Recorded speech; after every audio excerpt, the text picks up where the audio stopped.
Ya, teman-teman semua, selamat datang kembali ke channel ini. Teman-teman, dari video ini dan beberapa video ke depan, kita mau bicarakan nih, ya, beberapa financial abuse atau taktik finansial yang biasanya dilakukan oleh seorang narsistik. Ya. Ada beberapa hal, misalnya dalam hal berhutang, atau misalnya mengambil aset di bank, gitu ya. Tetapi secara umum kita mau bahas, gitu ya, tentang bagaimana seorang narsistik itu melakukan financial abuse kepada korbannya dia. Di dalam banyak hal itu terhadap pasangannya dia. Secara spesifik itu biasanya terjadi di dalam pernikahan. Jadi mungkin ada yang kita bahas di video ini, teman-teman, yang mungkin ketika kalian pernah menikahi dengan seorang narsistik atau saat ini menikahi seorang narsistik yang mungkin akan relate dengan kehidupannya kalian. Dan harapan kita adalah ketika kita menyadari tersebut, kalian mulai tahu bahwa sebenarnya ini sudah direncanakan oleh si narsistik kepada kalian. Dan kalau misalnya kalian mengalami ini, kalian bisa mengambil langkah-langkah yang mungkin perlu kalian lakukan untuk melepaskan diri dari jeratan financial abuse yang dilakukan oleh si narsistik kepada kalian. Di video ini, teman-teman, kita mau bahas secara general dulu. Ketika misalnya kamu berpasangan dengan seorang narsistik, financial abuse apa yang biasanya dilakukan oleh seorang narsistik kepada pasangannya dia? Ini nih kasusnya gini, kalau teman-teman pernah lihat nggak ya?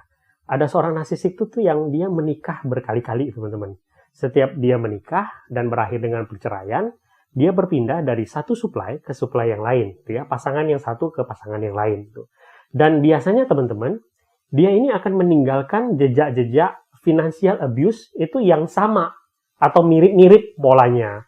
Artinya dia akan meninggalkan pasangannya itu terpuruk dalam hal keuangan. Memang hal-hal lain juga dia terpuruk, tapi yang kita bahas ini adalah soal finansialnya. Ya. Biasanya modusnya itu tetap sama, teman-teman. Dia akan terus mencari korban-korban yang menurut dia bisa dia abuse secara finansial berdasarkan pola-pola yang biasa dia lakukan, ya. Jadi kalau misalnya, jadi mungkin ada teman-teman yang mengalami hal ini dan menyadari bahwa oh ini yang terjadi kepada saya dahulu, ya.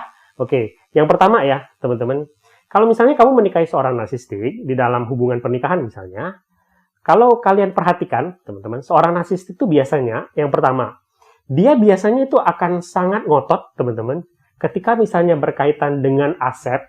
Ya, aset itu misalnya kepemilikan kendaraan, kepemilikan rumah, kepemilikan tanah, gitu misalnya. Dia akan secara ngotot selalu ingin bahwa itu di atas namanya dia.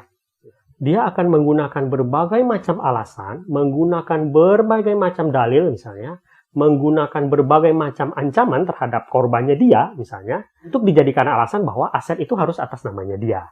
Sebenarnya ini tujuannya pertama teman-teman, ya karena egonya dia, bahwa dia ingin jadi yang teratas. Yang kedua dia juga ingin punya reputasi.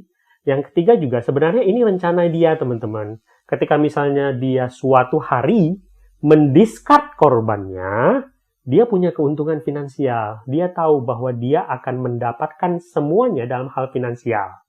Itu sebenarnya tujuan utama dari seorang narsistik. Ketika dia sangat ngotot misalnya bahwa aset itu selalu atas namanya dia. Nah, sebaliknya teman-teman, kalau kalian perhatikan untuk hal-hal yang buruk ya, misalnya dalam hal berhutang misalnya ya, untuk kredit lah misalnya, dia biasanya akan selalu berusaha bahwa itu menggunakan nama pasangannya dia. Ini dimaksudkan supaya nama dia itu tetap bersih, teman-teman. Tetapi ya bisa juga sih sebenarnya karena hal lain ya. Misalnya memang dia udah punya reputasi buruk sekali gitu. Misalnya dari masa muda memang dia udah punya hutang banyak sih di mana-mana. Sehingga memang tidak memungkinkan dia untuk mengambil kredit kembali gitu. Tapi memang di kebanyakan kasus pasti dia akan berusaha itu jangan menggunakan namanya dia. Bisa menggunakan nama pasangannya dia. Atau misalnya teman-teman ketika dia melihat keluarga dari pasangannya tersebut bisa juga dipergunakan untuk dia. Di beberapa kasus misalnya menggunakan nama mertuanya dia, nama ipar-iparnya dia, misalnya. Dia membujuk pasangannya supaya percaya kepada dia untuk mengambil sebuah kredit atau hutang menggunakan nama keluarganya mereka. Nah, ini juga tujuannya sama sebenarnya teman-teman. Ini untuk menyandera korbannya supaya nggak bisa lari daripada dia. Ini juga udah tujuannya dari awal. Jadi aset itu untuk kekuatannya dia, hutang itu untuk menggencet korbannya supaya dia itu punya kontrol penuh gitu. Nah, yang kedua gini juga nih teman-teman. Kalau misalnya kalian ya punya kartu kredit nih. Ya, ketika kalian punya kartu kredit, kalian bikin kartu kredit ya atas nama keluarga lah ya atau salah satu dari kalian misalnya.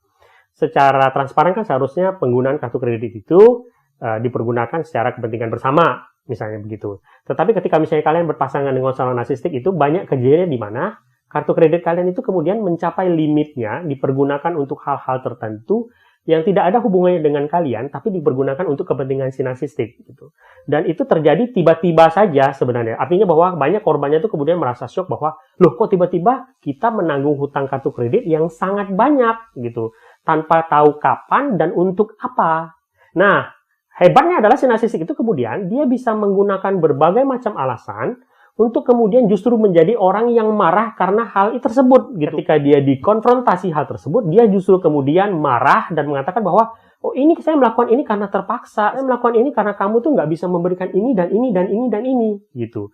Dia bisa membuat korbannya yang sebenarnya adalah korban justru menjadi penjahatnya atas kelakuan yang dia lakukan sendiri. Padahal kebanyakan kasus yang dia lakukan dengan kartu kredit tersebut justru untuk kepentingan hedonismenya dia gitu, untuk kepentingan egonya dia yang tidak ada gunanya sama sekali untuk keluarganya dia.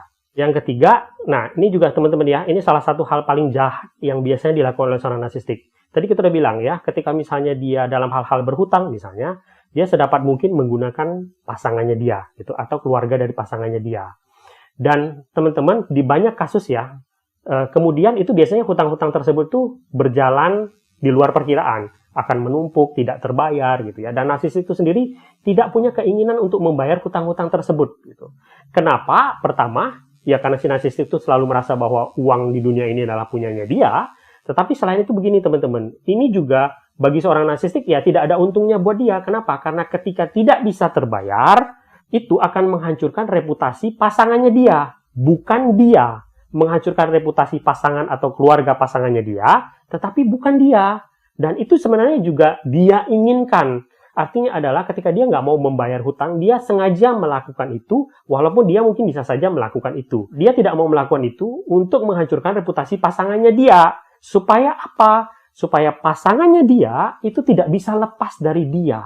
Jadi ketika misalnya pasangannya itu kemudian tahu manipulasi yang dilakukan oleh dia, dan berusaha melarikan diri, mereka nggak bisa bergerak gitu. Mengapa? Karena nama mereka itu sudah hancur duluan. Karena mereka sudah harus menanggung hutang yang begitu banyak yang justru sebenarnya disebabkan oleh si narsistik. Nah, dari beberapa penjelasan yang tadi saya berikan ya, teman-teman bisa ngambil kesimpulan nih. Ketika misalnya kamu menikah dengan seorang narsistik atau berpasangan dengan seorang narsistik, yang biasanya dilakukan oleh seorang narsistik dalam hal keuangan itu adalah bahwa dia akan berusaha menumpuk aset atas namanya dia akan berusaha menumpukan hutang kepada pasangannya dia, itu atau korbannya dia.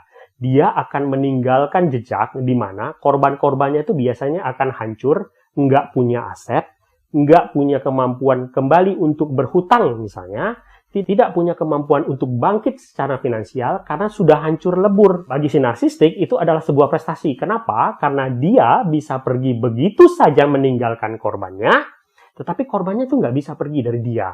Ketika korbannya misalnya berusaha melarikan diri daripada dia, mereka nggak bisa bergerak. Karena kita tahu, finansial itu kan fondasinya kuat sekali untuk kehidupan kita semua. Korban dari narcissistic abuse itu biasanya akan hancur secara finansial. Hancur reputasinya dalam hal keuangan, tidak punya akses, dan nggak punya kemampuan berhutang.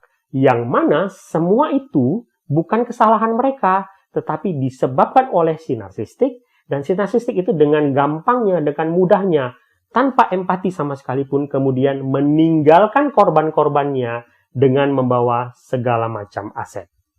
Oke? Ini beberapa hal yang saya bisa sampaikan di video ini. Di beberapa video berikutnya kita akan coba membahas hal-hal finansial lain yang mudah-mudahan bisa berguna. Semoga video ini berguna. Sampai jumpa di video berikutnya.